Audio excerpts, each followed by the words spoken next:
anniversary of Nigeria's independence, the ADC, African Democratic Congress, joins all Nigerians at home and abroad in reflecting and celebrating how far we have come as a people. 65 years ago, our founding fathers took the bold step of reclaiming our destiny, placing in our hands the solemn responsibility of building a prosperous, united, and self-reliant Nigeria.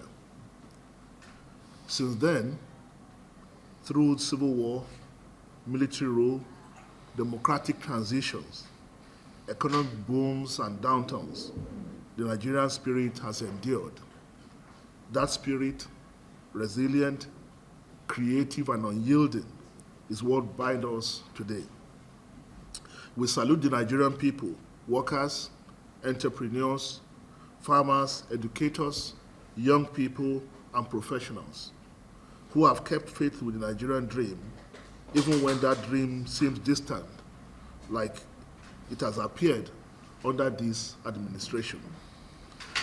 We also recognize the vital role of the Nigerian media. You have been partners in democracy, truth tellers in difficult times, and defenders of national interest. Yet, despite our collective resilience and the fact that we should all be celebrating today, we must still confront the sobering reality. At 65, our nation is staggering under the failures of President Bola Tinubu and APC. We face an acute convergence of crises, economic hardship, spiraling insecurity, and a growing loss of public faith in government.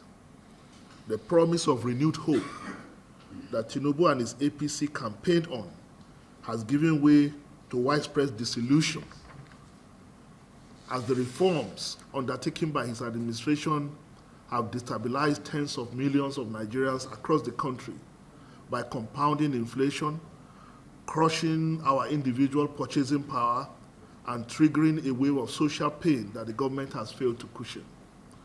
Insecurity remains perhaps the most damning indictment of the APC's misgovernance. Despite years of propaganda about restoring peace, Nigeria continues to bleed across multiple fronts. Boko Haram and ISWAP maintain footholds in the north.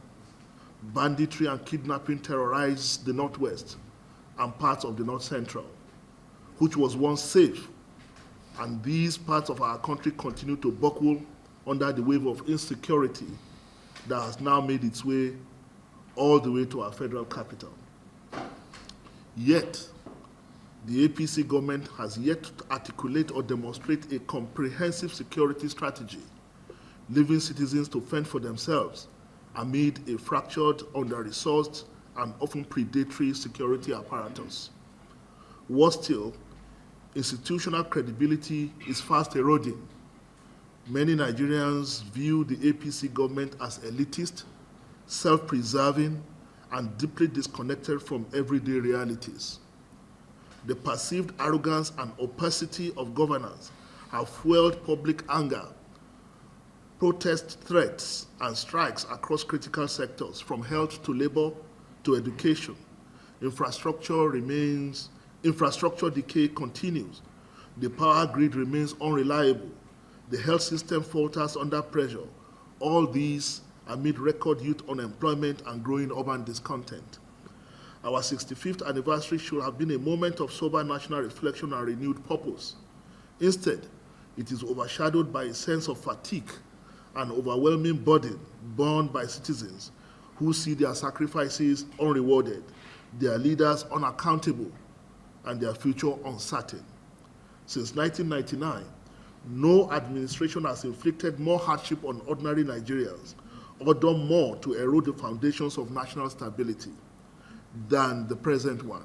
Still, amidst this bleak backdrop, another quiet but devastating assault is being launched on our national oil assets, an assault that must be stopped. And that is why we have called this press conference. On September 22, the Nigerian Union of Petroleum and Natural Gas Workers, NUPEG, and the Petroleum and Natural Gas Senior Staff Association of Nigeria, PEGASAN, sent a joint letter to President Tinubu unequivocally rejecting the proposed amendments to the Petroleum Industry Act, PIA, and the planned sale of NNPC Limited's equity in high-performing joint ventures. The African Democratic Congress, ADC, fully aligns herself with the position of these unions on both the proposed amendments and the sell-offs. We also believe that if allowed to proceed, the planned actions of this administration will not only undermine Nigeria's energy sovereignty, but it will also amount to a brazen transfer of public assets into private hands in a manner never experienced in the history of our country. We have carefully examined the proposed amendments to the PIU, and we are convinced that this action forms part of a deliberate and calculated effort to hollow out the NNPC Limited, dismantle institutional checks and balances, and pave the way for the fire sale of Nigeria's most valuable national assets to private, politically connected interests at the expense of 200 million Nigerians. They represent not reform, but regression, and they must be rejected. There is also the grave issue of energy security. By handing over decisive control of these assets to private interests, the government weakens Nigeria's ability to stabilize energy supply, respond to global oil shocks, or plan long-term energy strategies in the national interest. If we sell off our oil assets, we are not just parting with numbers on the balance sheet, we are surrendering the lifeblood of our economy and the backbone of our national sovereignty.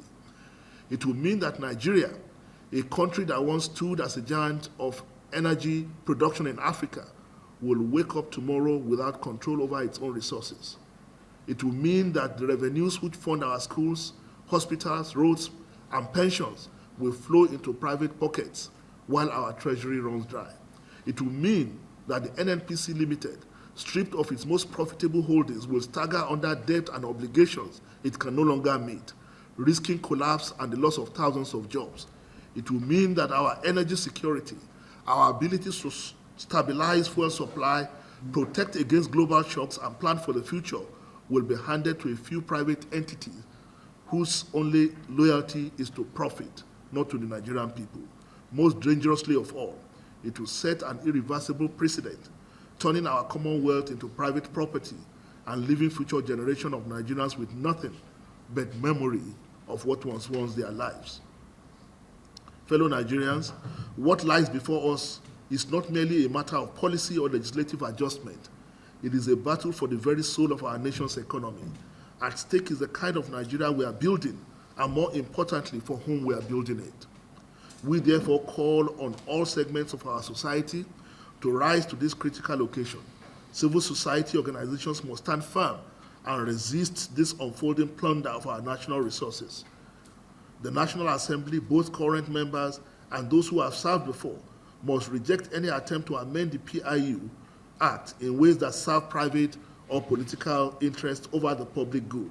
Labor unions, particularly those in the vital oil and gas sector, must act decisively to protect our national sovereignty and strategic assets.